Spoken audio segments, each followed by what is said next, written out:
த TiEcon channel உறவுகளுக்கு அன்பு வணக்கம். நான் ஜோதிடர் சத்யதாஸ் கபிலன். நண்பர் விஜய் அவர்கள் கேட்டுக்கொண்டதற்காக இந்த சேனலில் ஜோதிடம் சம்பந்தப்பட்ட மாத பலன்களை நாம் வழங்க இருக்கிறோம். அதன்படி முதல் முறையாக ஆவணி மாத பலன்களிலிருந்து நாம் தொடர்ந்து பார்க்கலாம்.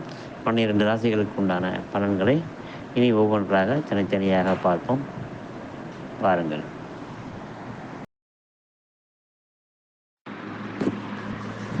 அடுத்து நம்ம பார்க்க இருக்க போகிறது துலாம் ராசி. துலாம் ராசிக்கான ஆவணி மாத பலன்களை பார்ப்போம். ஃபஸ்ட்டு கிரக சஞ்சாரங்களை பார்த்துருவோம். 5ஆம் இடத்துல சனி பகவான், 6ஆம் இடத்துல ராகு பகவான், 8ஆம் இடத்துல செவ்வாய் குரு. இந்த செவ்வாய் ஒரு 10 நாளில் 9ஆம் இடமான மிதுன ராசிக்கு பயிற்சியாகிற. 10ஆம் இடத்துல புதன் பகவான், அவர் ஒரு 15 நாள் அங்கே இருப்பார். அதுக்கடுத்த 15 நாள் லாபஸ்தானமான சிம்மத்துக்கு வந்துடுவார். சிம்மத்தில் இப்போ சூரியன் சுக்கிரன், ஆவணி மாதம் சூரியன் அங்கே ஆட்சி பெற்று இருப்பார். அங்கே இருக்கிற சுக்கிர பகவான் ஒரு 10 நாள் அங்கே இருந்துட்டு அதுக்கடுத்தது தன்னோட நீச வீடான கன்னிக்கு இடம் மாறுறார். ராசியாதிபதியும் அவரே. அதுக்கடுத்தது 12ஆம் இடத்துல கேது, மோட்ச கிரகமான கேது பகவான் மோட்ச ஸ்தானத்தில் அமர்ந்திருக்கிறது ஒரு சிறப்பு தான் உங்களுக்கு. 6ஆம் இடத்து ராகு பலவிதமான அபிலாஷைகளை ஏற்படுத்துவார். 11ஆம் இடத்துலையே சூரியன் சுக்கிரன் சேர்ந்து இருக்கிறதுனால உச்சபட்ச அபிலாஷைகள் இருக்கும். அதெல்லாத்தையும் மனசு கண்ட்ரோல் பண்ணிக்கணும். ஏன்னா கேது பகவான் ஞானத்துக்கு இருக்கக்கூடிய இடத்துல இருக்கிறதுனால 5ஆம் இடத்து சனி பகவான் தன் அபிலாஷைகளை தூண்டக்கூடிய சூழ்நிலைகளையும் அவர் ஏற்படுத்துவார்ன்றதுனால அபிலாஷைகளை ஞானத்தால் கண்ட்ரோல் பண்ணணும். தெய்வ வழிபாடு ரொம்ப முக்கியம். அபிலாஷைகளை நீங்கள் வென்றுட்டீங்கன்னா உங்களை அடிச்சுக்கிறதுக்கு ஆள் கிடையாது. 2ஆம் வீட்டதிபதி செவ்வாய் கொஞ்ச நாளுக்கு அஷ்டமத்தில் இருக்கிறதுனாலையும், குரு பகவான் அஷ்டமத்தில் இருக்கிறதுனாலையும் உங்களுக்கு தேவையற்ற கொஞ்சம் அலைச்சல்கள் இருக்கும். தேவையற்ற மனஸ்தாபங்களான விரோதிகளை சந்தித்து அவங்க மூலயமா மன உளைச்சல்கள் ஏற்படுத்துறதுக்கான அமைப்புகளும் இருக்குது. அதே நேரத்தில் செவ்வாய் திடீர்னு உழைக்காத இடத்துலேருந்து உங்களுக்கு தன பிராப்தி, தன விருத்தி கண்டிப்பாக ஏற்படுத்துவார். ஏன்னா அவர் தனத்தை கொடுக்கக்கூடிய ஒரு அங்கீகாரத்தில் இருக்கிறார்.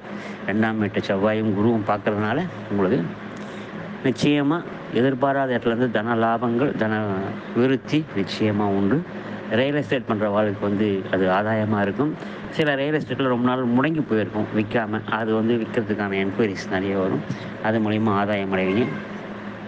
சுறுசுறுப்பு அதிகமாக இருக்கும். 5ஆம் இடத்து சனி பகவான் பழைய கணக்குகளை தீர்த்து வைப்பார். பழைய பஞ்சாயத்து எப்போவோ முடிஞ்சு போன பஞ்சாயத்து இப்போ தேடி வரும். திருப்பி அதை முடிச்சு வைக்கணும். எப்பவுமே சொல்லுவாங்க, பகையும் எதிரியும் விட்டு வைக்கக்கூடாது, பூண்டோடு அழிச்சிடணும். நீங்கள் அப்போ விட்டதெல்லாம் இப்போ திரும்பி தேடி வரும்.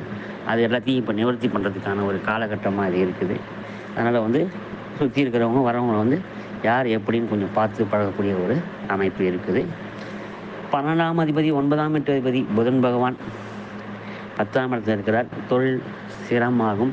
நீங்கள் பிளான் பண்ணபடி எல்லாத்தையும் முடிக்க முடியும். ஒரு நிறுவனத்தை ஆரம்பிக்கணுமா, ஒரு நிறுவனத்தில் இதை எஸ்டாப்ளிஷ் பண்ணணுமா அப்படின்றது நல்லாயிருக்கும். தொழிலாளர்கள் ஒத்துழைப்பு நல்லாயிருக்கும்.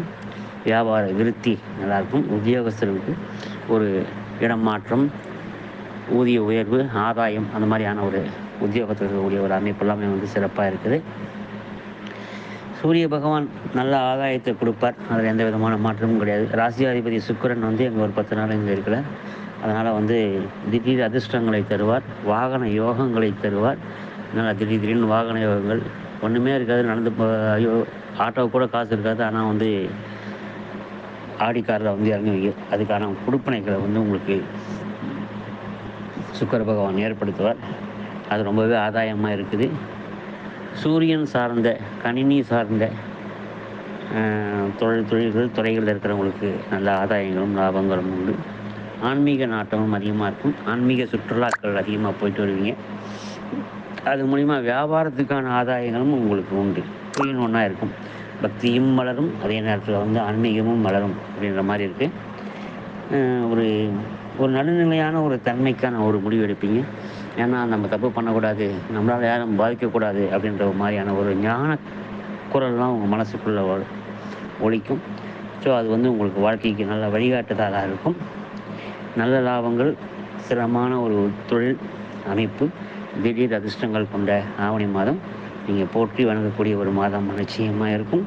ஏன்னா இந்த மாதம் ஃபுல்லாகவே வந்து உங்களுக்கு லாபத்தை சூரிய பகவான் மாதிரி வழங்கப் போறாரு. சூரிய வழிபாடு பண்ணுங்கள். காலையில் சூரிய நமஸ்காரம் பண்ணுங்கள். ஆதித்ய இருதயம் பாடிட்டு வாங்க. எல்லாமே சிறப்பாக இருக்கும். வாழ்த்துக்கள். வாழ்க வளமுடன்.